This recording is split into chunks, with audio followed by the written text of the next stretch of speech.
natwe abafite ubumuga twifuza kwibona muri iki cyiciro cy'ingabo z'igihugu. Mu by'ukuri abanyamwuga bose bawujyamo, ibyo avuga rero birashoboka.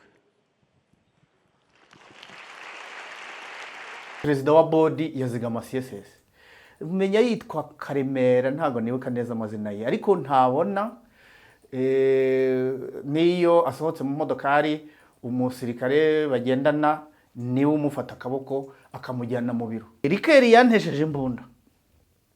Rikeri nigeze kwihemba igicupa kinini cya Johnny Walker tumaze gufata umujyi umwe muri Kongo. Urwo rubyiruko rero wavugaga ngizo za konyage ngibyo ibintu bikomeye cyane, ugasanga arakicaranye imbere ye akabigotomera mpaka mu gitondo. Warumbajije ku rubyiruko rero, urubyiruko ugotomera ibiyoga uwo nguwo rwose kwisanga mu gisirikare.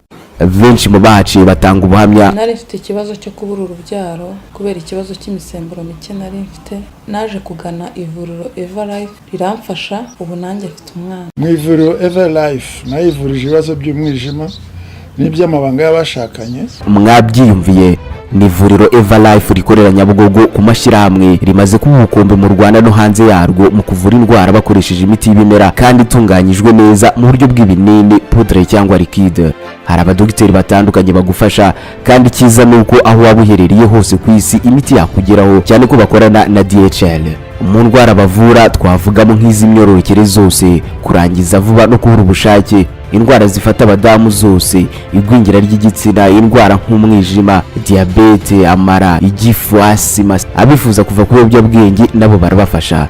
Ku bindi bisobanuro wahamagara cyangwa ukandikira muganga kuri 0788 Everlife, icyizere cy'ubuzima. Turabasuhuje mwese abadukurikiye, twizere ko muri amahoro nk'uko tubibifuriza. Abari mu Rwanda tubifurize kumererwa neza hirya no hino mu bice bigize igihugu cyacu. Abari ku mugabane wa Afurika tubifurize kumererwa neza, n'abari hakurya y'umugabane wa Afurika. Turi kumwe na Rutagengwa Viateur, na amahoro. Masa rwose amahoro arahuhera nk'umuyaga. Harya ni retired corporal, ni retired. impamvu no kuri radio kuva na kera ntajyaga mvuga iranka yanjye. Mba ngira ngo ubona ko muruta akomeza abone ko muruta. Nanjye unduta mbenzi kwa nduta. Ngubwo urakeka ko ndi koporo, abandi bakeka ko ndi serija, abandi bakeka ko ndi iki, gusa naho. Bagukekera muri senior officer cyangwa muri officers. Hari n'undi uherutse kubimbaza. Navuye mu ngabo ntaratangira gutererwa isaruti. Okay. Tugiye kuganira na Viateur nk'umuntu wabaye mu gisirikare, tuganira ku bijyanye n'ibyo umukuru w'igihugu amaze iminsi ahuriramo n'urubyiruko muri Youth Connect ubwo yahuraga nabo mu bihe bishize. Hari abafite ubumuga bamusabye ko bakwemererwa nabo kwinjira mu ngabo z'u Rwanda. Ni ibintu byoroshye cyangwa ni ibintu bishoboka umuntu ufite ubumuga kuba yakora igisirikare? Byashoboka. Ubwo uranatubwira kategori y'ubumuga yaba afite kugira ngo bishoboke, kuko nk'umuntu wacitse akaboko sintekereza ko ashobora kuba yaracitse akimoso, ariko akindyo gashobora kujya mu biro kakabasha gufata suri, akajyaho gakora imirimo isanzwe, agakora imirimo yo mu biro. Muri iriya nama y'urubyiruko uwabisabye cyane n'ufite ubumuga bwo kutabona. Icya kabiri, mu mwanya hari umwe mu basirikare waduhaye ubuhamya agaragaza ko urubyiruko rwose nta n'umwe uhejwe agomba kugira uruhare mu iterambere ry'igihugu. Natwe abafite ubumuga twifuza kwibona muri iki cyiciro cy'ingabo z'igihugu.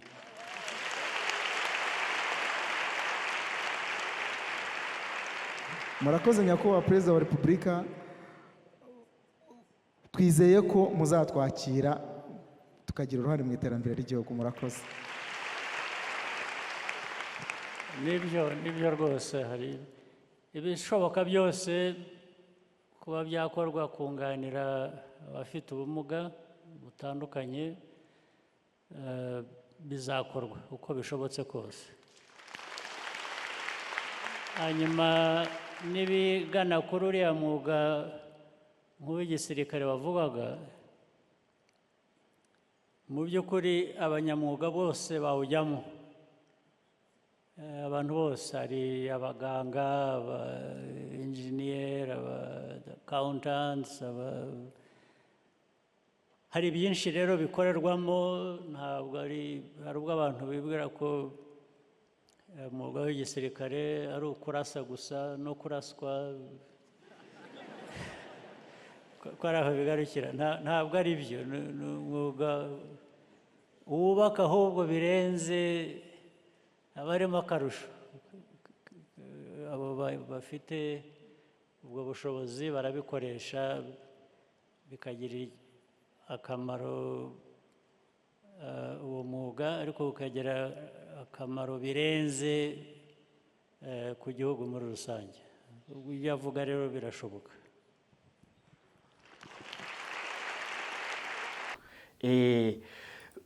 Igisirikare cy'u Rwanda aho kigeze muri ino minsi, nkeka yuko ububasha bwo kuba cyabakira nabwo buhari, bikaba byanashoboka kuko nabo imirimo yabo yaboneka. Cyane ko hari n'abo dufite nabo bagiye bagira ubumuga bwo kutabona bitewe n'intambara. Yego bamwe barasezerewe, ariko hari n'abakiri mu gisirikare. Dufite umukoroneri, wenda nubwo ntibuka amazina ye, ariko yabanje kuba muri pariroma ya East African, ndetse ni nawe bosi, niwe perezida wa bodi ya Zigama CSS. Menya yitwa Karemera, ntabwo nibuka neza amazina ye, ariko ntabona niyo asohotse mu modokari, umusirikare bagendana niwe umufata akaboko akamujyana mu biro, akagenda agakora akazi kandi akagakora neza. Urumva umuntu waduhagarariye mu badepite bo muri Afurika y'Iburasirazuba, kandi akabikora neza, nta kibazo gihari. N'abandi rero yego si ngombwa ngo bose bahite baza bahurure, ariko babaye byiza hari ubishaka akagaragaza ubushake bwo gukora igisirikare, akanagaragaza ubumenyi azanye, cyane ko abari hariya bose banarangije amakaminuza.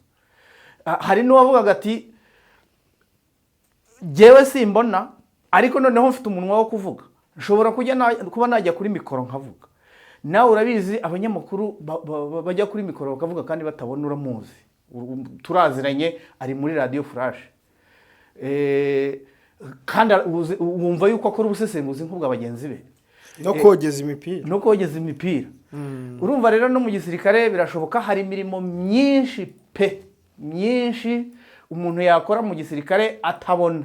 Tugarutse ariko ku gisirikare, kukijyamo hari training runaka cyangwa imyitozo umuntu agomba guhabwa. Nk'ubwo se uwo yajya ku ikosa ate atabona? Wibwira yuko cyangwa hari aba instructeur, abarimu mu gisirikare bashobora kuba bari ku rwego rwo guhugura batabona? Niyo mpamvu nakubwiye ko RDF aho igeze yakabaye nk'abo ba instructor bafite. Yakabaye. Yego. Iryo jambo uvuze yuko yakabaye bafite. None se wibwira yuko mpumirije nakora parade nkagera ku muhanda, ukavuga turn about, turn around, nkakora parade, nkakora na guzumace kandi nsinziriye, parade nkayikora pe. Ibyo rero si ikibazo, cyane ko igisirikare ibyacyo ni dressing, ni command. N'umuntu utabona rero wamukamandinga, wenda icyo tutavuga ni ukujya ku rugamba ngo abashe gutera amabombe, abashe gukoresha za morutsi, abashe gukoresha za katyusha. Ibyo ngibyo mpamya yuko wenda byo bitashoboka. Ariko noneho indi mu mirimo yo mu maofisi, why not atajya hariya ku ishansiye runaka abaye yarize ubwubatsi, akaba yayobora, akatanga amabwiriza, kandi ishansiye igakorwa. Akajya muri ofisi, mu batayo cyangwa mu brigade, agatanga serivisi, agatanga ibisobanuro, akakira abantu. Ibyo byose byakorwa. Kujya mu gisirikare rero ufite ubumuga ntuvajya nta kibazo, ahubwo RDF nabyo ibinoze, igerageze abo ba instructors baboneke, bajye ku makosi, bige izo za BLAI, bige ibintu byinshi n'uburyo yabasha gutraininga uwo muntu ufite ubumuga ubwo aribwo bwose. uretse RDF se wenda nko mu mateka y'ibisirikare uzi hari ikindi gisirikare gifite uwo mwihariko?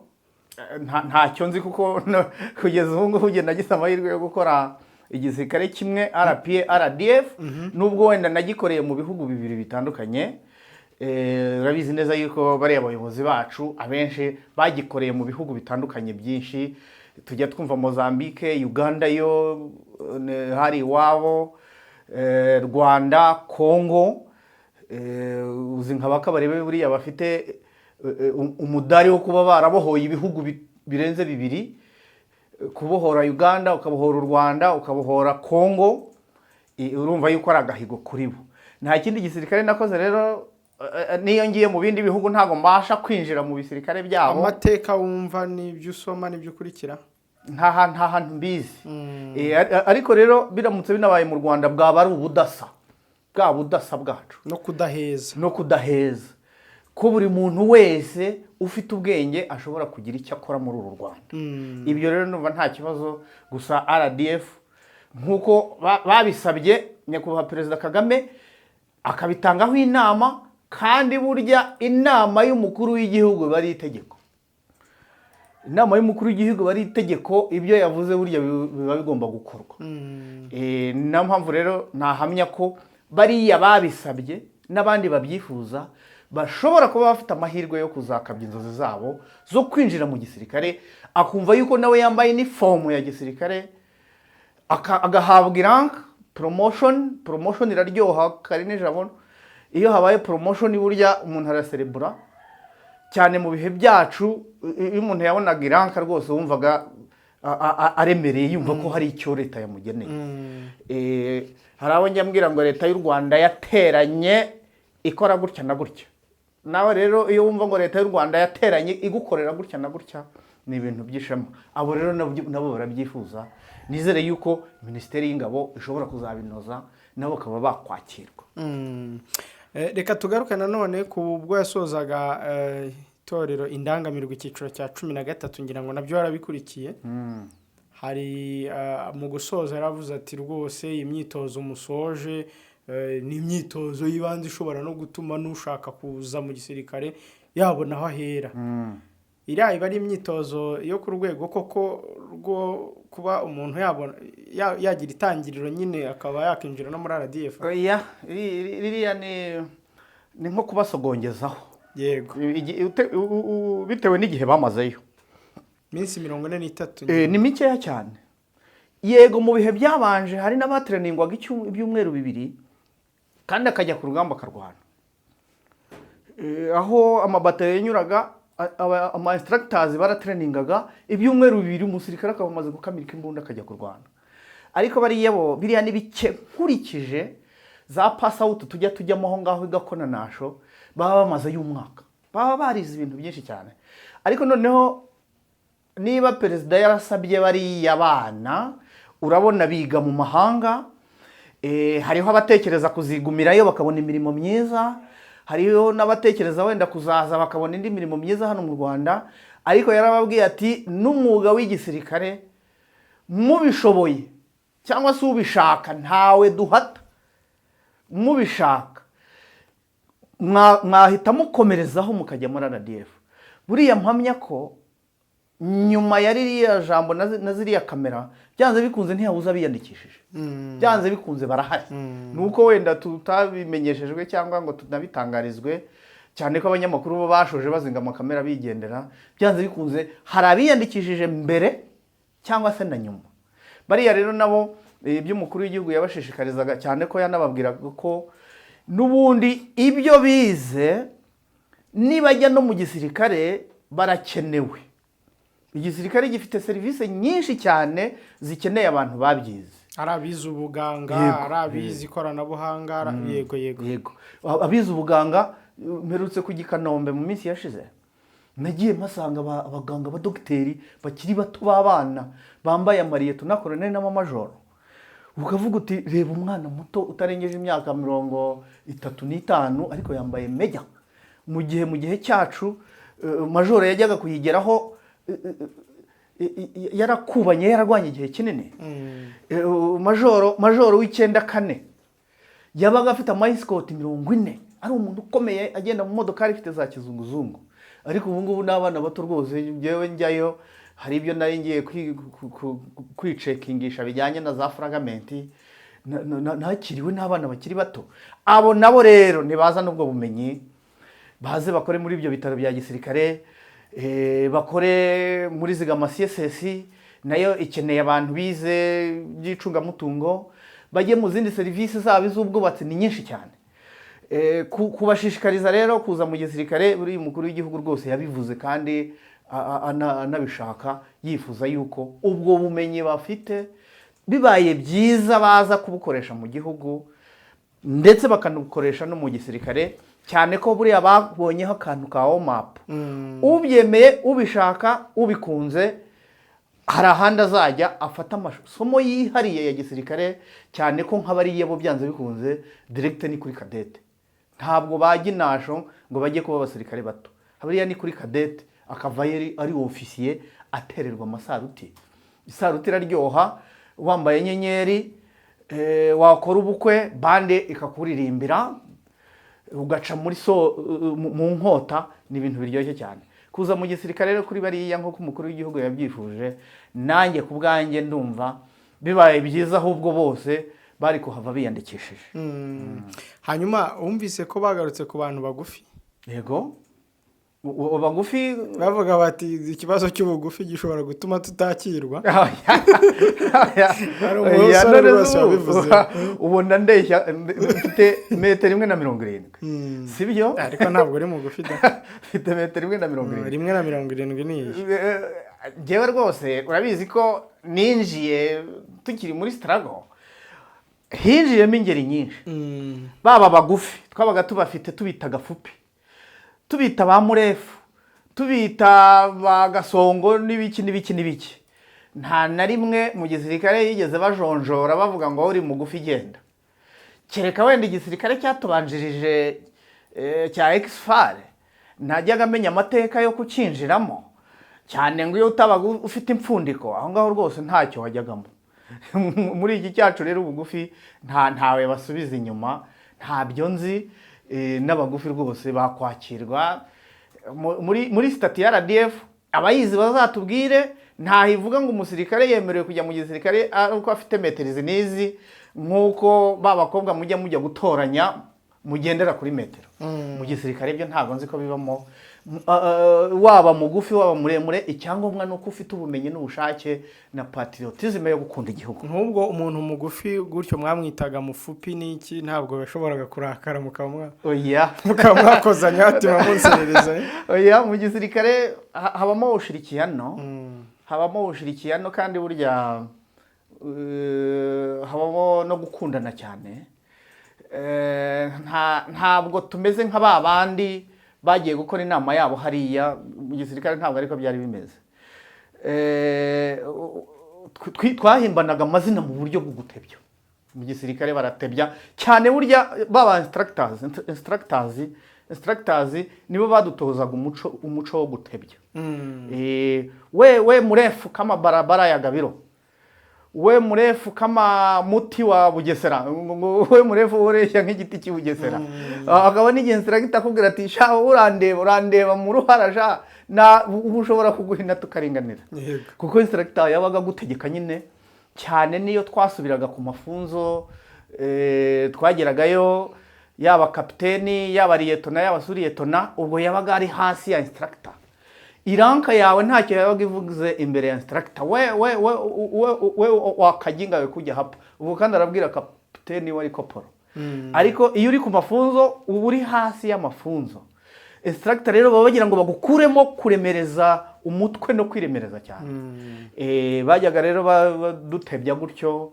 We murefu kama barabara ya Gabiro, barabara ya Gabiro niwo muhanda muremure tugira, muremure kandi utambika cyane. Nugutebya rero mu gisirikare byabagaho, kuvuga mu we gafupi, we gasongo, we TZ, we Nyakarundi, we iki, ibyo kuri twebwe ntacyo byabaga bitwaye. Cyane ko twabaga duhuje umurimo umwe, ari ukurwana kandi twarwananaga hamwe twese. upfuye tukamushyingura, ukomeretse akavurwa tukamuterura, ugasanga ni ibintu byiza cyane. hanyuma iyo urebye imyitwarire y'urubyiruko rw'ubu, igihugu gihanganye na tunyweresi mu biyobyabwenge, abandi barishora mu bintu ntibanyumve nabi byo kuryoshya imiziki niyo yabatwaye, ibintu nk'ibyo ngibyo.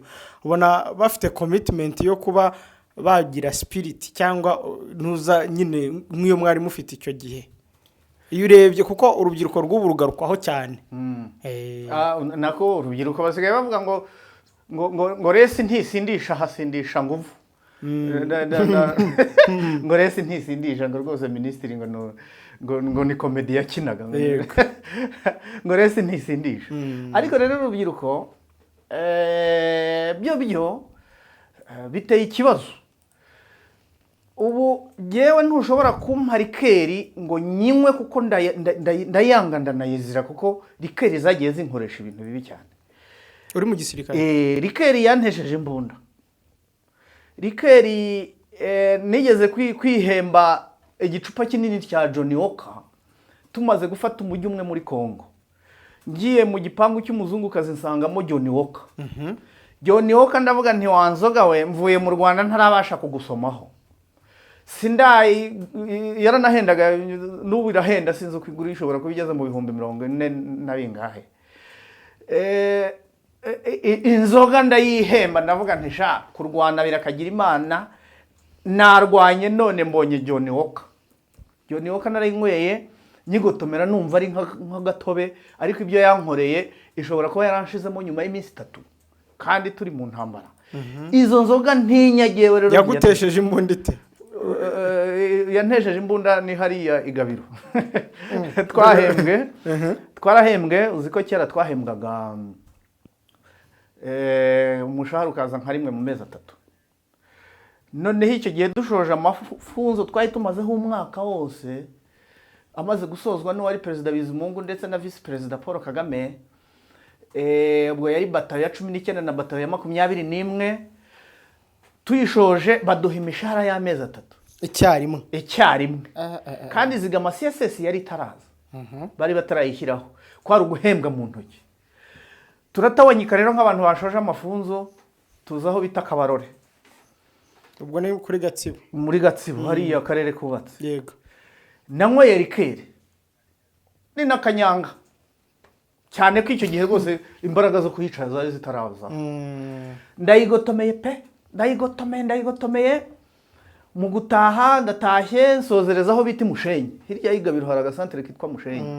Naho turanyweye kanyanga yaragiye insinda mu ishyamba aho kugira ngo ntahe Igabiro nirarira ku gasozi. Ariko noneho bagenzi banjye bo mu yindi batayo baraza bafata ya mbunda yanjye barayitwara, batwara n'akaradiyo nari mfite, batwara n'udufaranga nari mfite, baragenda babishyira mu paratuni yanjye, bati umusirikare wanyu nimugira amahirwe impyisi ntizimurye murabonaje. Kuki batakwikoreye ngo bajyane? Bashobora kuba nabo batari bishoboye, bari bashoboye imbunda. Yego. Baravuze bati reka tumureke, imbeho nimukubita kanyanga ikamushiramo arabaduka agende, kandi kuko nibiko byagenda. Ubwo urumva rero nge navuze yuko kanyanga yantesheje imbunda. Kuva ubwo muri 96 kugeza uyu munsi sinshoboye kwikoza ku rurimi. Yagushizemo hashize igihe kingana iki? Bwarakeye nyine imbeho inkubise inshiramo, ndasanje mu kigo sanga imbunda yahageze, ariko noneho barampimukira cyane, bampahazabo bamfatanyije na hangover. Baramvuruga, umuntu umwe aramvuruga, ariko noneho amaze kumvuruga bwo naryamye nk'iminsi 3 kugeza amakamyo aje, ari nabwo twerekezaga za Cyangugu. Urwo rubyiruko rero wavugaga ngizo za konyage, ngibyo ibintu bikomeye cyane, ugasanga arakicaranye imbere ye akabigotomera mpaka mu gitondo. Hatarazi gahunda yo gufunga saa 8 tubari tumwe na tumwe, bwo mu gitondo iyo babaga ari nko kuwa 5, kuwa 6 babanyuragaho abantu bona byanze. Ubwo ugira ngo saa 7 izubahirizwa, ahubwo ubwo polisi ifite akazi nitangira ikidikane abantu batazubahiriza ayo masaha. Urabizi ko no muri guma mu rugo byari byarananiranye, nubwo Kabera yashyiragamo imbaraga ariko byose ni handi baranywaga. Warumbajije ku rubyiruko rero, urubyiruko ugotomera ibiyoga nk'uwo nguwo, uwo nguwo rwose kwisanga mu gisirikare ntabwo nzi ko byashoboka.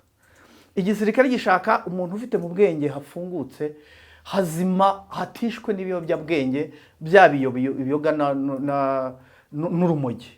Ngira ngo urabizi mu minsi ishize ikiganiro hano twaragikoze, umujenerali wasezerewe wirukanywe mu gisirikare kubera gusinda.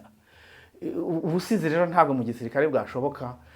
N'abo bana twavugaga mu kanya umukuru w'igihugu yasabye kujya mu gisirikare, abo ngabo nizere yuko ibyo biyoga yego kunywa ntawe ubibabujije, utari umurokore uw'agakiza katamanukiyeho ngo abe ajye gusenga, ajye kubyina igisirimba mu nsengero, uw'agakiza katamanukiyeho anyweye ariko akinywera mu rugero nk'uko minisitiri abidusaba, uwo nguwo rwose nawe azajye mu gisirikare kandi agikore. Tuvuga yuko igisirikare atari igipadiri, ntabwo ari igipadiri, kandi nibagerayo ubuzima buzagenda neza. Nari ngarutse cyane ku myitwarire nuko duhise dufata wenda abashobora kuba basoma ku gasembuye bakanarenza urugero, ariko iyo urebye nyine umuhate, ubushake bwo gukorera igihugu, kugikunda muri rusange, uretse n'ibyo byo kunywa, ubona byo babifite, cyangwa hari byinshi bibarangaza, ikoranabuhanga, hari iyo miziki bamwe baba barimo nubwo ntayibabujije, nubwo nawe utayibabujije, ubona ari abantu bafite commitment. Ntabwo navuga yuko badakunze igihugu cyabo, umwanya wari wose banagikorera. Erega n'ibyo bakora barabikorera mu gihugu gifite amahoro. Ubaye udafite amahoro ntabwo wakora nk'ibyo bakora rwose, nibashaka nibisanzura uko bashatse, kuko igihugu gifite amahoro kandi abayaharaniye barahari, bamennye amaraso kugira ngo iki gihugu kibe gifite amahoro. Ntabwo nabita ibipinga, nabo rwose bakunda igihugu, bari mu muryango wa RPF, wenda no mu yindi migambwe ya politike nayo igamije kubaka igihugu. Rwose n'ibyo bakora babikore, yego ni iterambere, cyane ko n'abakiri mu gisirikare nabo ibyo nabyo babikora, njya mbacaho ari ku burinzi afite imbunda, ariko ari no kuri WhatsApp, ari no kuri YouTube, ukamusuhuza ukabona arakwikirije yibereye ku burinzi bwe kubera yuko igihugu gifite amahoro. Ariko haramutse hagize igihinduka, ibyo byose byajya ku ruhande. Urwo rubyiruko narwo rwose reka twe kurukamira mu kitoze, ibyo bikorera rwose nta kibazo, nabyo ni ugukunda igihugu, kandi n'ibyo bakora byose biragurwa, umusoro ukaboneka, igisirikare kigahembwa, igihugu kikubakwa. Iyo uvuze ngo igisirikare gisaba discipline, hari umuntu ahita yumva ari ibintu hari biba biremereye, yareba ukuntu abasirikare baba bari ku murongo organized, kabati biriya bintu menya ntabishobora, bipfa korohera buri wese wamugana. Biroroha iyo wageze kuri ya training. Iyo wageze kuri ya training nyine instructors barabanza bakakugutura, bakagukuramo igisivile bakakwinjizamo igisirikare. Njya mvuga ngo bancengezamo igisirikare igihe kinini kugira ngo kimvemo, ntabwo byoroshye, biragoranye. Burya twe tukinasezererwa mu minsi 7 igize icyumweru, byibura iminsi 3 warotaga igisirikare, ukarota urwana, ukarota ubona ibisiga, ubigereranya n'indege biriho bitamba mu kirere, ukabigereranya n'indege za zindi wahuye nazo, ukarota wambaye uniformu, ukarota ushaka gutoroka n'imbunda, ukarota watakwa n'interahamwe, ukarota zivuza amafirimbi nk'uko zajyaga zibikora, kijya kugushiramo bigoye. Gihe hariho n'igihe nashatse kujya kubyivuza, mbaza muganga, ndamubwira nti kuki mu minsi 3 byibura igize icyumweru ndara ndote imirwano? Arambwira ati byihorere, bizashira, bizashyiraho birangire. Kukinjiramo rero biroroshye, ugerayo ukiga, cyane ko imyitozo yacu ya kera ntabwo ariyo y'ubu ngubu. Uwinjiye kuri training wingi, waba yinjiye mu gisirikare atangira kubarirwa na leta, atangira kubarirwa umushahara we. Mu gihe twebwe twagombye gutegereza umwaka kugira ngo tubone umushahara. Ndumva rero yego kukijyamo ubu ngubu ni akazi.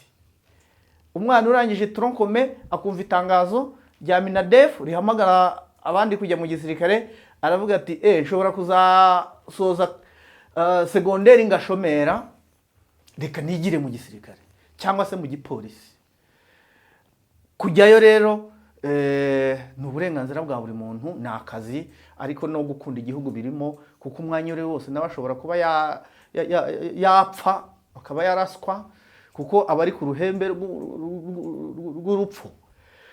Kujya ahantu rero hari abantu bake ugiye kurinda abantu benshi, nabyo ni ibintu ntako bisa, ni ibintu byiza cyane, nanabishishikariza rwose abantu kuba babikora, cyane ko ibihe bibi twabivuyemo. Ndumva rwose nabashishikariza kukijyamo, kandi biroroshye, bazanabikunda. Hari abavuga ngo kukijyamo ni kimwe ariko kukivamo ni ikindi, bakavuga bati ahantu ugera ntube wavuga uti ndigendeye ngo wivumbure, ukavuga ati ndabona byanze reka bishingutsemo. Yego. Urabona nk'ubu umuntu ashobora kujya guhinga, yabona byanze akavuga ati reka nigire gucuruza, yabona byanze akavuga ati reka nigire kwigisha, wenda mbifitiye ubushobozi. Wajya mu gipadiri igihe ukandikira musenyeri uti ndabiretse. Ahandi bata iyo wiyemeje uba wiyemeje nyine. Kuki nyine ibyo utashobora kuba ngo ndigende? Aho ngaho akaba ari naho bamwe babitinyira. Ngira ngo urabizi ko hari n'abatorokera ku ikosi cyane, barabitorokera. Hari n'abagerayo bikanga, bakavuga bati wegendere. Ibaze bahaye uburenganzira ngo buri wese igihe ashakiye asohoke, ejo yakumva ngo Bugeshe bahateye amabombe, batangiye gushyira abantu sitade bayatoya, gihe rwose uyu munsi numva ngikunze amagara yanjye, mureke nigende. Ibyo ntabwo byashoboka. Sinya amasezerano, usinye kontra, usinye stati, amasezerano wasinyane na Minadef narangira bagusezerera utahe. Niba baba bakigukeneye. Nyuma numva amasezerano ya mbere arayo gukunda igihugu wasinyanye n'igihugu. Yego. Apana Minadef ikaza nk'iya kabiri. Yego. Yego, komeza. Gihe nikigera usohoke, cyangwa se nibabona bakigukeneye bakubwira bati turayongera. Hari ukubwira akakubwira tumva rero jewe banze kundekura. Ukamubaza utese wowe kutarataha ati gihe banze kundekura, burya baba bakimukeneye. Hari imirimo abakora babona kuyishyiraho undi bitazoroha. Urugero wenda ushobora kuba warakoze amakosi menshi yo kurashisha katyusha, mu gihe batarabona ufite ubumenyi nk'ubwawe bashobora kukugumana. Ntabwo rero ari ahantu wisohokera uko ushatse, aho rwose mvuze ngo uzajyayo ejo nibuke niwumva ukumbuye umugore wawe witahire, ibyo ngibyo ntabwo bishoboka. Ugomba kugenda wasabye uburenganzira, wasabye uruhushya, ugahabwa ikibari. Kera twajyaga tubibona binatugoye, hakabaho n'igihe usaba ikibari wabanje kubeshya yuko hari umuntu wawe wapfuye. Hakabaho twajyaga dutanga n'amatangazo kuri Radio Rwanda, buriya twayikoresheje amakosa menshi. Niba Viateur yabonye ikibari yatashye, kari nijabo nawe ashaka gutaha, akamubwira ati nugera i Kigali uzantangira itangazo rimbikira. Itangazo rigahita. Umuryango wa kanaka uramenyesha umusirikare wabo uri muri bataye n'iyi ko kanaka yitabye Imana, akaba asabwa gutabara byihuse. Mubeshya. Uriya twakoze amanyanga menshi cyane mu bihe byacu, ariko byari ibihe byacu bitewe na situation twari turimo. Uriya na demobe ya mbere yo muri 1998 abatashya benshi bajyanywe no kujya kureba abarokotse mu miryango yabo ngo babiteho, bajyanywe no kujya gukemura ibibazo by'imiryango yabo yari yarahuye n'ibibazo byabaye hano mu Rwanda byinshi bitandukanye. Ubwo rero navuga ngo niba ugiye mu gisirikare kijyemo bikunze ubishaka, ntabwo ari ahantu wikoza ngo buke witahire, reka da. Reka dusoreze aha ngaha Viateur. Yego. Wakoze cyane kuri ubwo bumenyi n'izo nama n'iyo experience ubu dusangiza ibyagiye bikubaho. Ngira ngo ubwo n'abandi bashaka kwinjira mu gisirikare cyangwa bakirimo bajye baza batuganirize, cyangwa n'aba ngaba baritayarinze baze tuganire bigenda bifasha abantu wa mugani uko ugenda uvuga ibyakubayeho biba ari na sawa cyane. urakoze. ni experience nziza wakoze. Reka kandi dushimire abakirimo, tunabashimira umusanzu bagenda batanga kugira ngo igihugu gikomeze gitekanye. wakoze. Bye. iyo habaye ibiganiro